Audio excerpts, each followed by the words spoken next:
seperti ini.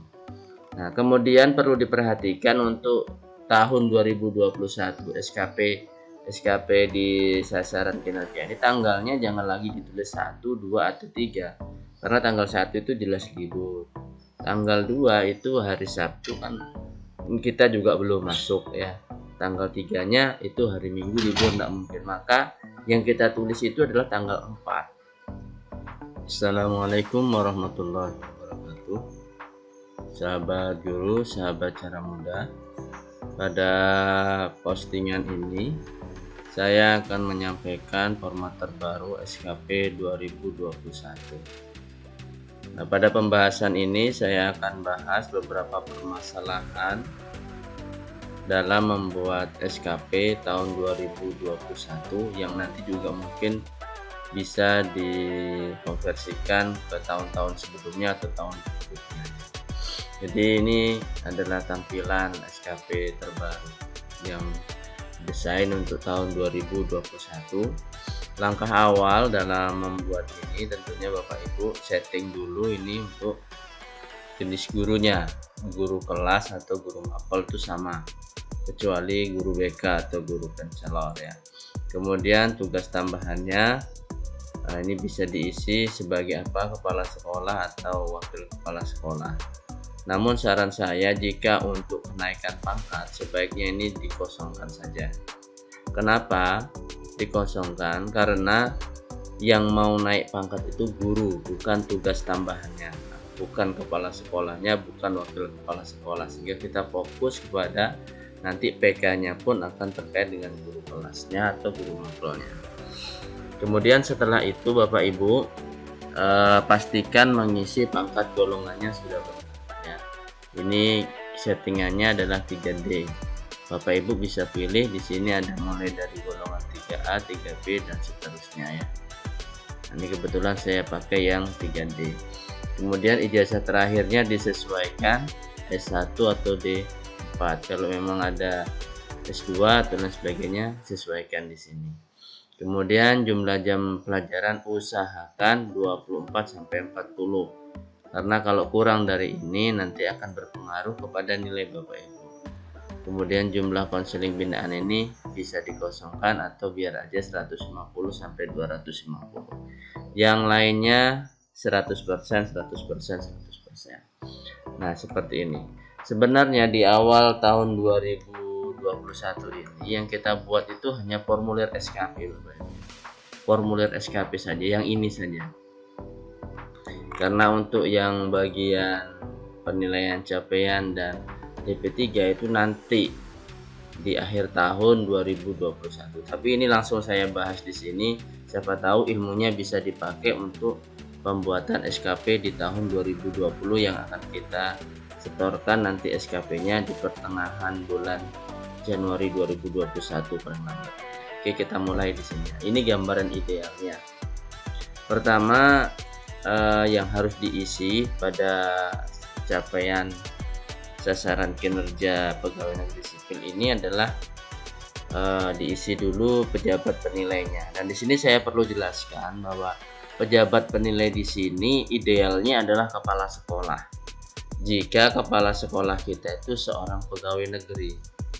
Jika guru ternyata kepala sekolahnya itu bukan seorang pegawai negeri, misalkan guru itu mengajar di sekolah swasta gitu ya, maka nggak boleh kepala sekolahnya yang swasta itu yang menilai. Maka di sini diganti oleh pengawasnya ya.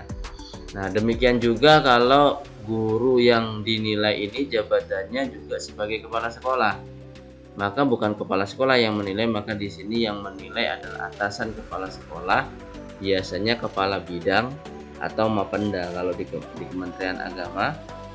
Kalau dia jenjang S aliyah itu biasanya kabitnya, seperti itu ya.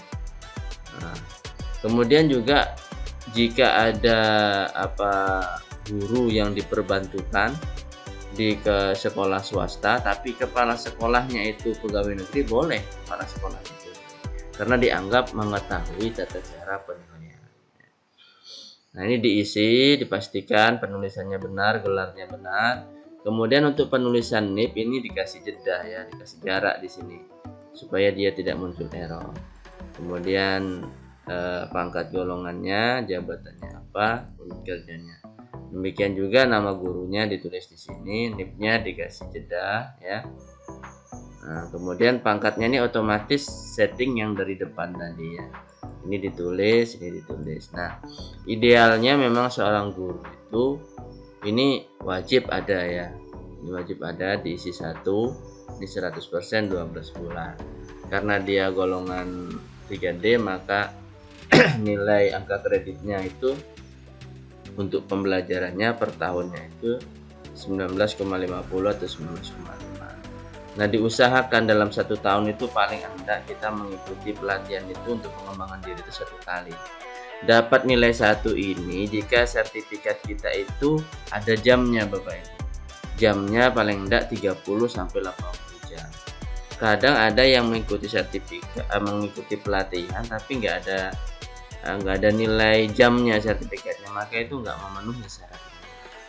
Kenapa penting ini kita punya 1 dalam setiap tahun? Karena kalau kita mau naik rutin 4 tahun, paling tidak kita sudah punya 4 dan itu mencukupi ya. Nah, kemudian usahakan setiap tahun itu kita membuat ya PTK lah. PTK ini idealnya ya. Tapi kalau umpamanya tahun 2021 ini kita rencana tidak mau bikin ya tidak apa-apa juga. Mungkin kita sudah punya di tahun sebelumnya atau tahun yang akan datang ya kita buat ya.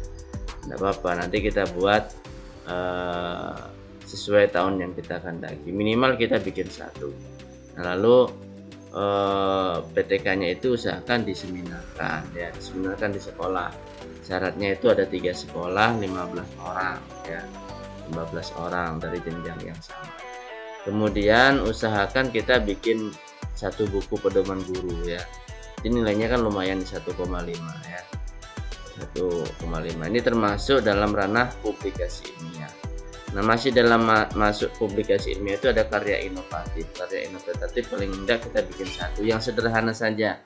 Misalkan kita mengumpulkan slide-slide presentasi kita atau kita mengumpulkan soal-soal kita yang kita gunakan, dijadikan 1 menjadi bank soal, seperti itu bisa ya.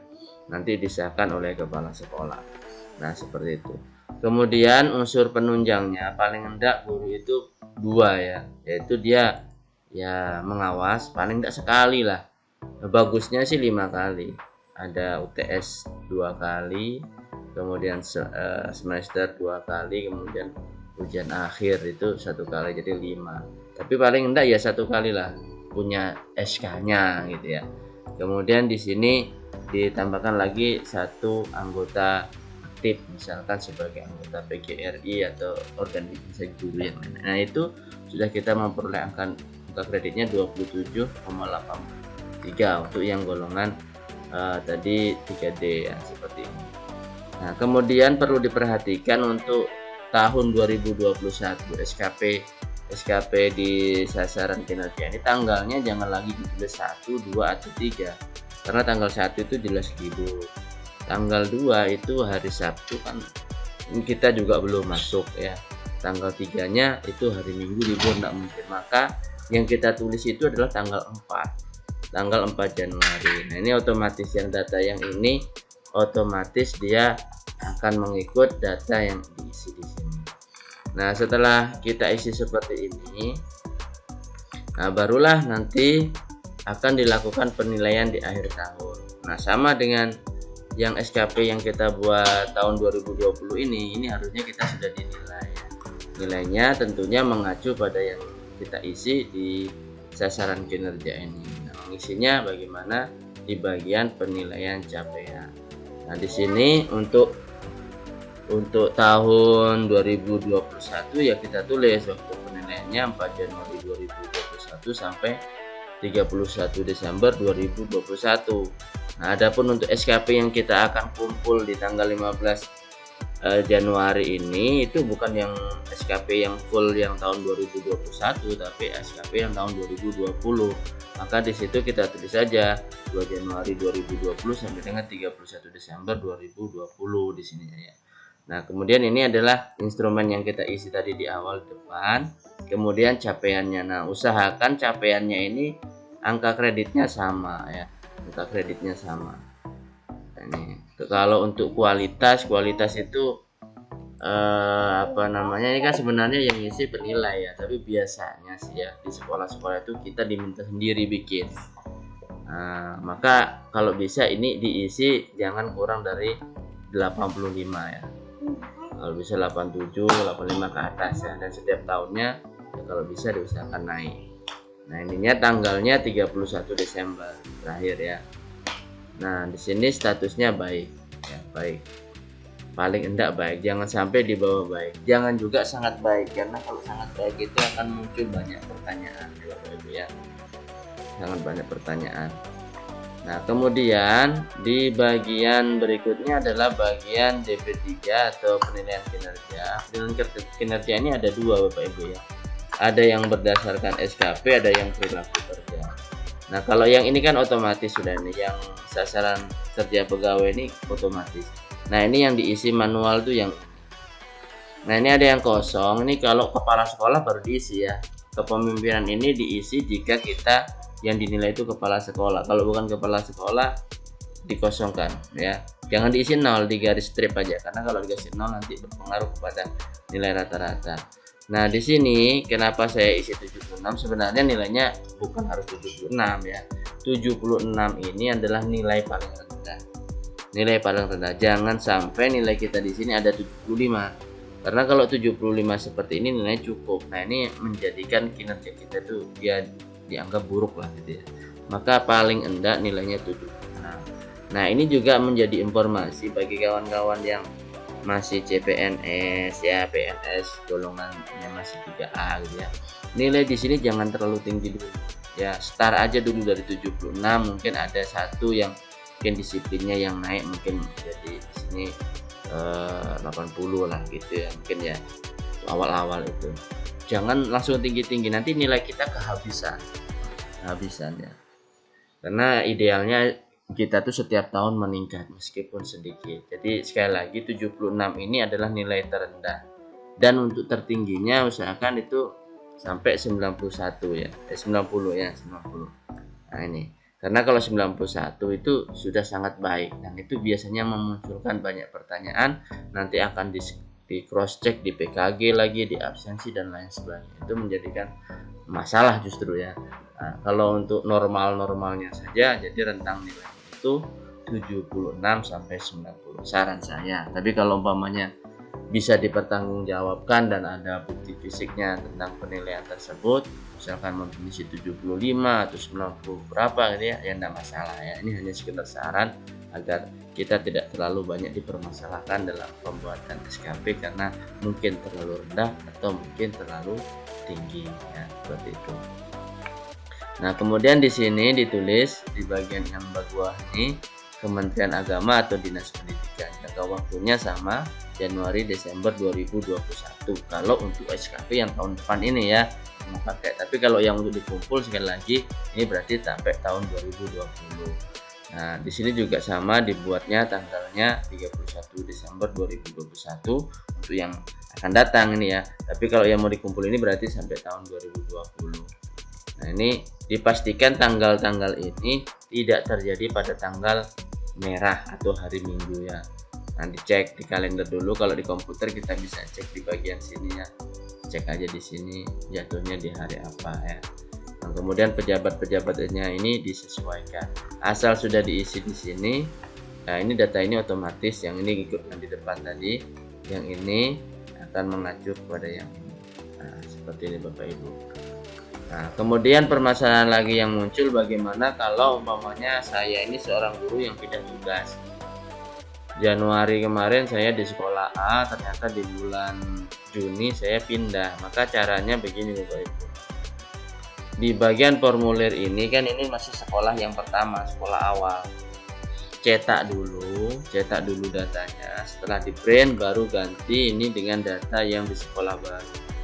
Karena data yang di depan ini akan berpengaruh di otomatisasi di sininya ya, termasuk di bagian belakang, di bagian DP3 ini tadi ya, di bagian DP3. Nah, sehingga saran saya teknisnya adalah yang pertama isi dulu yang ini, nah, cetak print, tanda tangan, baru copy filenya, ganti data penilaiannya di sekolah yang baru.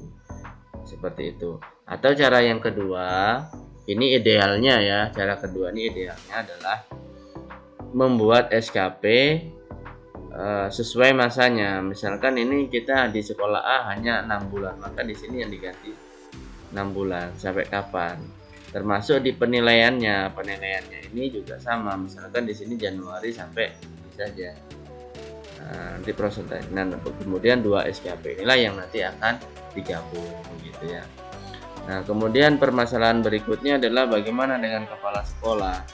Kepala sekolah kalau untuk usul naik pangkat, SKP ini juga yang dipakai, karena yang naik pangkat itu bukan kepala sekolah tapi gurunya. Kepala sekolah mana bisa naik pangkat, tugas tambahan, meskipun kepala sekolah sekarang itu tidak lagi mengajar. Nah, adapun untuk SKP-nya kepala sekolah yang dipakai untuk diusul-usulkan di atasannya bukan yang ini. Dia menggunakan SKP yang isinya itu hanya isian administrasi, membuat SPM dan menandatangani SPM, menandatangani ijazah. Itu tidak digunakan untuk naik pangkat ya. Kalau untuk naik pangkatnya tetap yang digunakan yang ini ya. Seperti itu Bapak Ibu. Nah, kemudian untuk bagaimana bagi guru yang CPNS mau membuat SKP jabatan fungsional untuk naik pangkat, tentunya sama seperti ini, hanya saja biasanya yang fokusnya itu di bagian pendidikan ini. Di bagian pendidikan ini diisi dia waktu CPNS golongan pendidikannya apa. Misalkan dia pendidikannya S1, ini diisi satu ya. Nanti nilainya muncul di sini, ya.